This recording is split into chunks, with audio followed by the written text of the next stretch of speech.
teacher, Mr. Hawkins, who's pretty much like, take your favorite, best teacher that you've ever had and make him even more awesome. That's Mr. Hawkins. One of my kids had Mr. Hawkins, and he was the greatest math teacher, or greatest fifth grade teacher he ever had.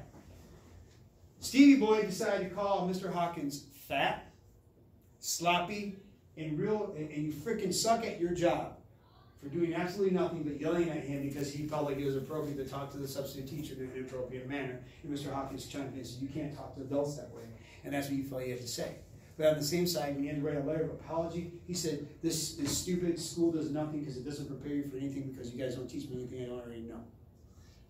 So his behaviors are on a level of like, holy cow, there's something emotionally wrong with him, which there are. There probably is. And I'm not going to say that it's, where I'm at in my life right now, it's my deceased ex-wife's fault for what she did to my little boy. And I have a lot of resentment for that. But on the same side, as a parent, I have to say, dude, you cannot talk to adults that way. You cannot treat adults that way. And I can't say that to you guys because you're not really my kids, but some of you think you can talk to adults any way you please because we can't yell at you. We can't discipline you. Right? So Stevie can't handle that part of school. And I mentioned Jackie Boy, who is a master manipulator, is he acts a fool sometimes. And then there's my Bella. Well, Bella has an RBF, and if you yell at her a little bit, she will treat you like complete trash. And she hurts me every single day because some of the things she says, just like Steven. And they don't mean it. You guys don't mean to be disrespectful rude because you're teenagers. And then there's Ian, who's the same age as you, who thinks he's grown, but the boy can't even do a load of laundry on his own. He can't even wash towels. He doesn't even pay for his freaking car. But he's grown. Right? He's something, I think the newest thing is he's going to get a tattoo as soon as he turns 18. I'm like, well, that's sweet. How are you going to pay for it? Well, I'm going to get money for my birthday. Oh, that's right. Just like you, he's grown. You're going to go away to school, live in a dorm, and they're going to feed you every day. And some dormitories are going to wash your bathroom. That makes you grown. You know how to pay your bills real good. So that's what I deal with. And then I come here and I deal with this. So I can't yell at you guys because I've already been called into the superintendent's office. I've already been called in the principal's office about the way I talk to children. And unfortunately, that's what I have. I have an impulse because I have to keep it real. And I'm at the point in my career now where I really give a shit what people think about me. I know I do my job, and I ask you to do something, and I ask you again, and I've learned that I can't change everybody. I literally, there's a kid that sits right here in my first hour. I give him the handout every freaking day because he loses it every day. I give him a pencil and put it in his hand every day, and I tell him to write it down, and I walk from there to about right here, and he goes right back to his phone. And in my early years, I used to be like, oh, dude, don't give up. You know what? You just sit there, absorb, be the bottom barrel, be the bottom feeder, because that's, you really want me to be honest with you, those of you that think you're going to go to school, you're probably going to go to school, and most of you are going to probably not finish. That's the statistics. We always talk about it in this, we always talk about how Roosevelt High School, like 85% of our kids go to college. That's right, but we don't follow up that of that 85%, only probably 10% finish. Because some people will go to school thinking that they're bright, and this happens, okay? They're in the top 10% of Roosevelt High School. Ooh, that's great. Then you go to your prestigious Big Ten school, and you end up dropping out because you didn't think you're as smart as you were. Right? Or there's the people that, I'm going to go to school, and then you fall in love. And then things happen, and then you drop out of school because you're in love. Because your boyfriend or your girlfriend wants you to stay home. And then 5 years later, you're not with that person anymore. You're like, wow, I wasted 5 years. A lot of things are going to happen. I've been there, dude. I'm old. I know what happens. You guys don't know that yet, but fact. In 10 years from now, some of you will be in jail. Some of you will have a degree. Some of you will have children. Some of you will have marriage. Some of you will be married and divorced and have children. And some of you will still be living in your mom's basement. That's every single, that's just what happens. And it's not bad. And the best part about it, and some of you will be extremely successful, and some of you will not be. And the people that you think will be extremely successful are most likely the ones that won't be. The people you don't think that will be successful. Like, I got no doubt in my mind that school's a struggle for Hayden because he just wants to be out of here. And I know that Hayden, and I'm not being a jerk, okay? But you know, you got kids who are in the top 10%, right? I said in the top 10%. Hayden does not care about being in the top 10%, but I bet you if Hayden's in the right circumstance, when he graduates, he's going to be extremely successful, and you probably don't believe that. He's going to find something that's going to drive him, or he's going to be a hustler. He's going to be making money doing something. Like, how does he make all this money? Right? My best friend, Nick, you know I talked about Nick, who's filthy rich. He literally missed 3/4 of his senior year. Literally. When we were a senior, he was in 10th grade because he didn't have enough credits. Because his mom just left. Said, you have a choice. You can move with me to Indiana or you can stay here. He's like, where am I going to live? She's like, not my problem. So he chose to stay here. Nick makes more. Nick sucked at school. Absolutely was terrible. If you could nominate a valedictorian of your lower 10% of your class, that'd be Nick. In other words, if I graduated with 150 kids, Nick was probably around there about 149 and a half. Right? When I say he was 2 years behind, and like when you know, like you guys have, there's probably a kid who's still in 10th grade that's supposed to be in your class. Do you know who that person is? Huh? What? Well, don't say it out loud, but that particular person, just imagine that person actually finished on time. And so that was Nick. And Nick never went to school, but Nick was a hustler. He had a full-time job all the time. He learned how to live on his own. And now Nick makes more than all four of the guys he went to high school with that we still hang out with combined.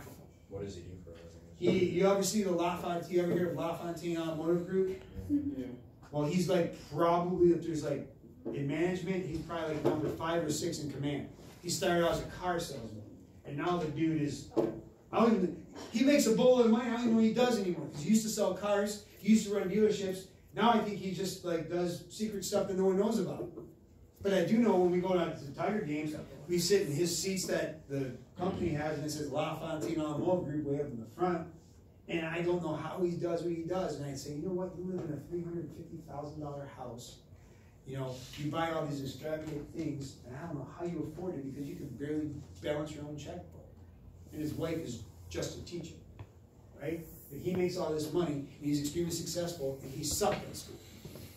But he handled his business. He really wasn't disrespectful. He just didn't come to school. What I'm trying to tell you, hold on one second. What I'm trying to tell you is, when we come back from lunch, I'm going to actually work on Aberfy. And I'm not going to have this conversation anymore with you guys. I'm just going to let you know that I grade stuff. You're going to try to turn shit away, and it's not going to be graded. And you're going to wonder why. And you need to look in the mirror, because you know why. Okay? I give you every opportunity to finish it. And just speaking on behalf of, speaking for a friend, some people find it offensive that while they're trying to do something in class, you're doing nothing and you're being extremely loud. So please, be considerate of your inconsideration. So if you want to sit there and do nothing quietly. If you're going to have a conversation, let's say if it's these guys right here, if you're talking, people on the other side of the room or on the other side of the building should be able to hear your conversation. So be considerate of the kids that want to work. All right? Because I'm just going to, you have 15 weeks left. Actually, you guys have 13 weeks left of high school. It's nuts to think about that. Almost single-digit weeks left, right? You have 13 weeks of high school left. And don't let what you do now affect what you're going to do in the future. I don't want to see anybody fail this class and then you have to take something school. That's stupid.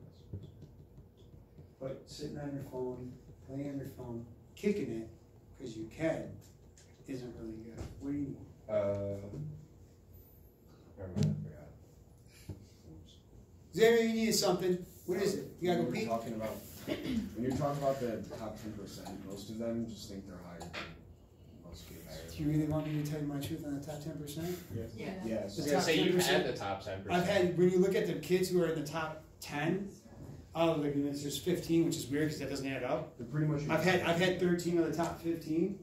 Okay, and honest to God, I swear to God, and some of you are in the top 10%. I say this to their face.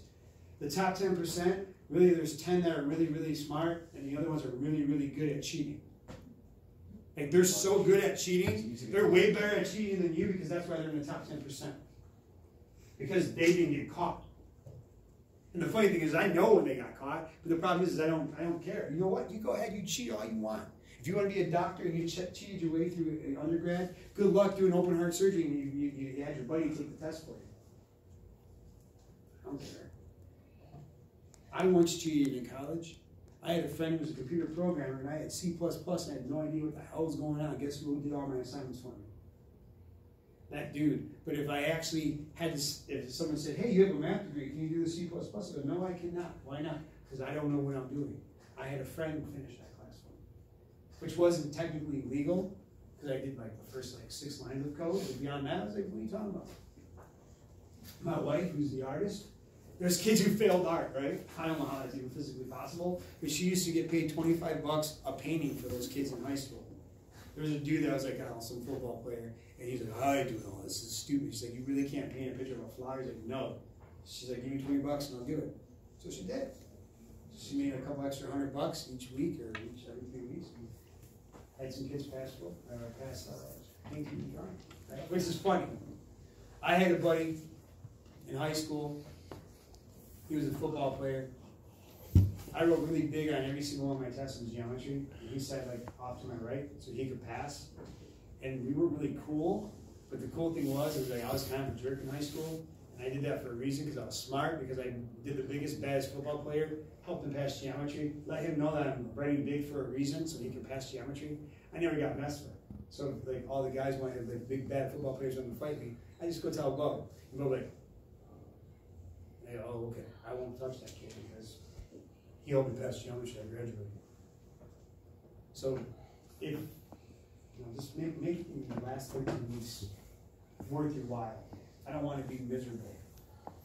I don't want to teach and be talking, and you guys are just talking over me and not listening to me. Speaking of that, though, the credit card assessment, I only have 28 out of 55 in. So when you come back from break, if you're all caught up on them, you need to get that done, because I have to go through and have to grade the last 3 ones that were short questions. Some of you are pretty cool with that. I'm not going to say that, but some of your responses are how to manage a credit card. Your responses are awesome. I love it. Wow, that's a good response. But when you come back, just do that. I don't want to have this conversation because you guys are seniors, and this is one of my favorite classes to teach because you guys are seniors. And I don't want to give teaching this class up, but if I have to, for the sake of my mind, I'm going to be bummed with it. That's it.